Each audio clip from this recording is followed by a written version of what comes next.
Alright, I'm in Zbrush, and this, I know I've got a few students that have never actually opened Zbrush, so this is going to be a quick intro as well.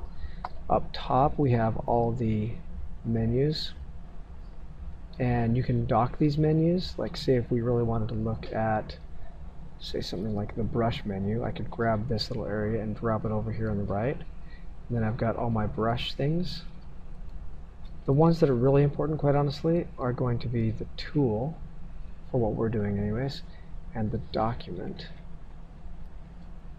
So over here on the right is the dockings, I guess, area, right? So in the document file menus, a couple things we need to change. We're using ZBrush right now for texturing, so I want to fix a couple things. Sometimes ZBrush, when you open it up, has this black gradient. I don't like that for a lot of reasons, but the biggest, if you ever use any recordings, it looks horrible when it is in video. So it gets all banded. So change that range to 0. We're going to change basically the texture size of our scene, which it's this canvas right here that you can see right there. I want to change that to be something useful because we're making textures out of this. I'm going to say 1024 by 1024. Oh, there's the trouble right now. I have to turn off Pro, which means proportions, not Pro. 1024. And now I've got 1024 by 1024. When I hit resize, it's going to do this. It's not undoable. Do you still want to do it? Of course I do. And if I take this down to half, it made this all square and it squished up my sphere. The thing is, what it did was it made a 2D layer. I think originally when ZBrush was created, it was more of a 2D application like Photoshop with a lot of cool 3D depth. But I'm going to just clear that, and we're going to draw a new sphere in here and hit edit. If you don't hit edit, you can just keep drawing spheres all over the place all day long, and you wonder why you can't sculpt in here, although that's kind of neat at the same. Hit edit, and now I've got some 3D space there. Problem is I've got all these other things in the way, so if I go to my layer, clear layer, I'm back to just what I want to see. I'm going to turn off perspective because we don't want that while we're creating textures. And what I really want to use is not a sphere, but I'm going to go out of my document now, so I'm just going to hide that, or we could just grab the document and throw it away. It's always going to still be up there. And we're going to go look at the different geometries. So the tool, some of the strange terminology that ZBrush has, I should go over some of that. The document might better be called canvas. The file might better be called, like, I guess you'd consider it more of a whole Maya scene. It holds all the different Maya scenes you might have, or Maya models, as well as a number of other settings. So if you save anything, save either the file or the tool. The tool is the 3D objects. So if you save a document, you will lose your entire file. So don't save the document, save either the file or the tool. That's all I have to say about that. So under here, the tool, this is your 3D objects, and if you come in here, you can look at different 3D objects. So you could save just the tool and always have that model. Okay, another thing that's interesting about ZBrush is getting around. So I can toggle off things like my floor, which is just the grid, turn on and off perspective, and leave these on for right now. If I want to get around in here, just left mouse button clicking or using the pen in the window will allow me to toggle. If I hold Alt down and pen tip, I can pan, and this is the kind of strange one, Alt pan. While I'm panning, let go of Alt, and I can zoom. It's a bit strange, but you get used to it. You can also find these same things over here. So move actually means pan, scale means dolly, and rotate means tumble. Get used to it, and you're not bothered by it anymore, and you'll be happy. I'm going to make sure I have perspective off, A cool thing about ZBrush is if, as I'm tumbling, if I hit the Shift key, it locks into a right view or a side view or a top view, whatever's closest, and then I can hit frame and it will try to frame this object entirely into my canvas. That's going to be really useful for us because if we were to say grab a plane and say this was out here a little ways, I can hit frame and my plane fits my entire texture length. So anything I sculpt onto here, I can turn into a normal map. Okay, we're there. Turning off the floor so I don't have a grid in there. I'm ready to start doing things to this poor little plane. So ZBrush also, most of these, well, not most, but some of these features in here, these basic primitive shapes, give you the option to change their settings, and the plane is one of them. So if I go down to the initialize, I could change, for example, how many sections or how many subdivisions I have in here. And so maybe we take this thing up to, I don't know, say 300, tab 300, and now I've got this default primitive that's really high. Now I don't want to use the primitive, so I'm going to hit make polymesh 3D, and now I've got my polymesh and it is subdivided fairly highly. Okay, I'm going to zoom back out here for a minute for the space. Hit actual, so I can do the anti-aliased half or actual. In this case, half lets me see the entire canvas because my screen's pretty small, but I want to just look at actual, so here we go. So I've got that. I've got a lot of polygons in there, but not enough. So if I hit the F key, I should be able to find things. There we go. Go back to my plane. And they're also single-sided, so if I tumble this thing upside down, I can't see it. I can fix that by going down to display properties and hitting double. So if I do that, now I can see both sides of this.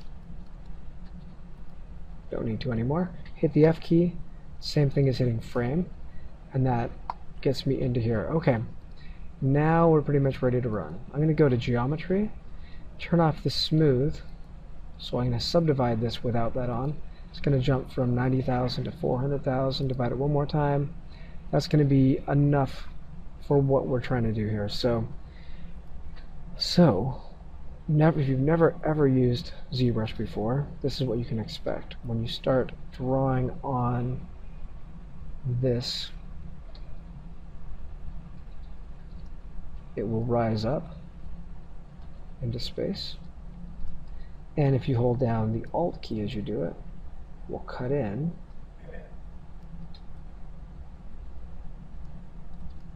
And some of these brushes have an alpha channel on them, or a shape, and so this one's going to be repeating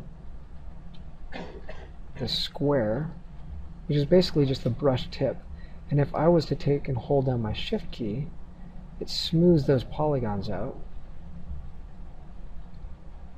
I can just kind of rub that around until all that gets clean, and that's really neat. So default scrub, Alt, cut, Shift, kind of soften it up, smooth it out.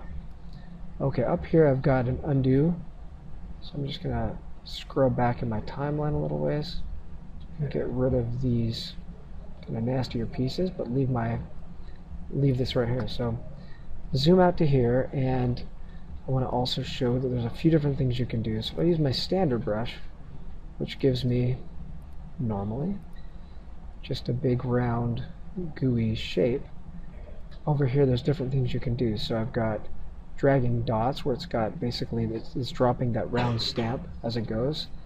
I've got a color spray, or a regular spray. In this case we're not doing colors, so, and this is just dropping the brush tip all over the place kind of randomly with randomize on. And then I've got drag rec, and what drag rec is going to do is allow me to pull out. It's going to take that brush tip and create it. That's what we're mostly going to use right now. So if I have like a shape, like in this case this star, I can drag that shape out or I could hit Alt and cut it in.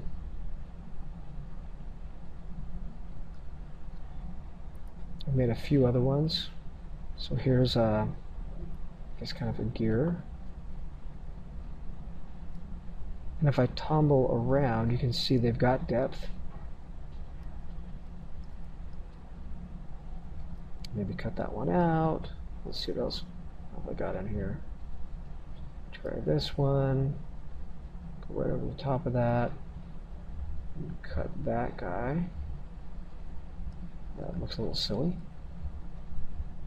Cut that one out there. And there's a number of other just kind of default things that are in here, so I might want to, for example, do this. Zoom in to actual. Maybe the same thing right here. Pull that stuff. Yeah, that's pretty nasty. But that might be something I want to do. Who knows?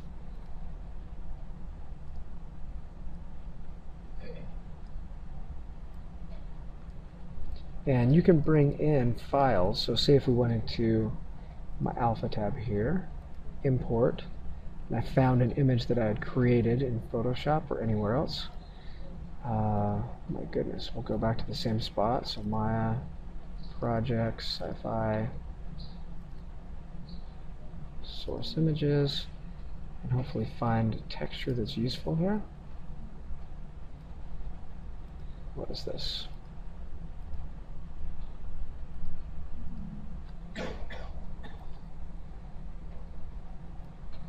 Looks like this is this one should do. Open that thing up. Oh, that's a targa. It won't show. Okay. Some things won't open up. I take it back. But maybe we want to use this grill. You could open that up and use that as my alpha. Oh, import it through here. Might be useful too. Okay. Turn off my texture, leave it here as my alpha, and in this case, as I drag that out, it's going to drop that right onto that mesh the same way the other ones did. Now what we can do also is the brush tip, I can play with the focal shift and I can have it have more or less fall off. I can also, under the alpha, invert this thing. And I can also, if I come down to modify, give it a radial fade so that it kind of fades out. There we go. So now when I drag this out, it's going to do that, which I think is kind of cool. Or push it in like some strange snakeskin.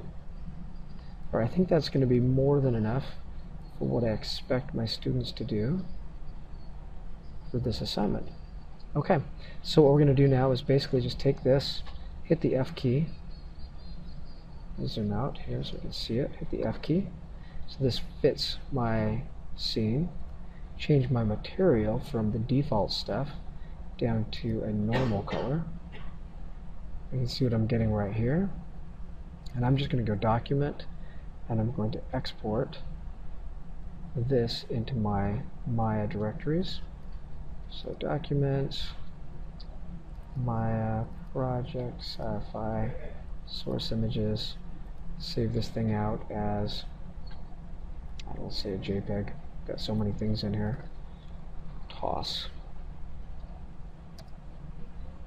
and hit OK. And then when I go back out to Maya, and let's just do this on a new shader. Got so many things in here.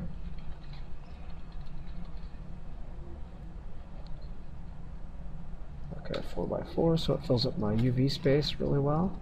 And come back to here. I'm just going to isolate select that so it's the only thing in my scene. Hypershade and perspective, that'll look a little bit better. A new blend. And let's just go find all those things. So we'll go down to bump mapping, file, change that from bump to tangent space normal, and load this new thing, which was named toss. So now, I'll drag that into here.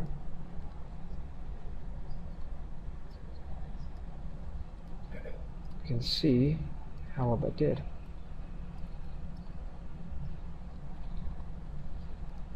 And if I were to grab a light, which I should do,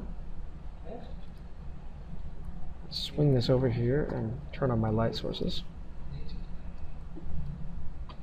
it should really light up well, as if it was 3D geometry.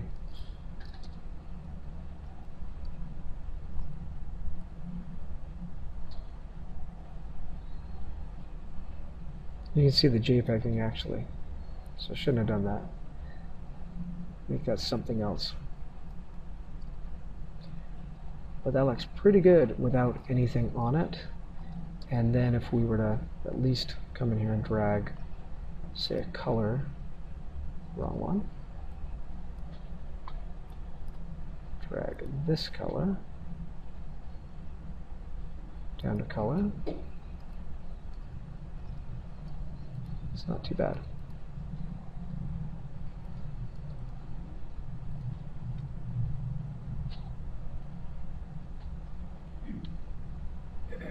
Okay, enough said. And that is my normal series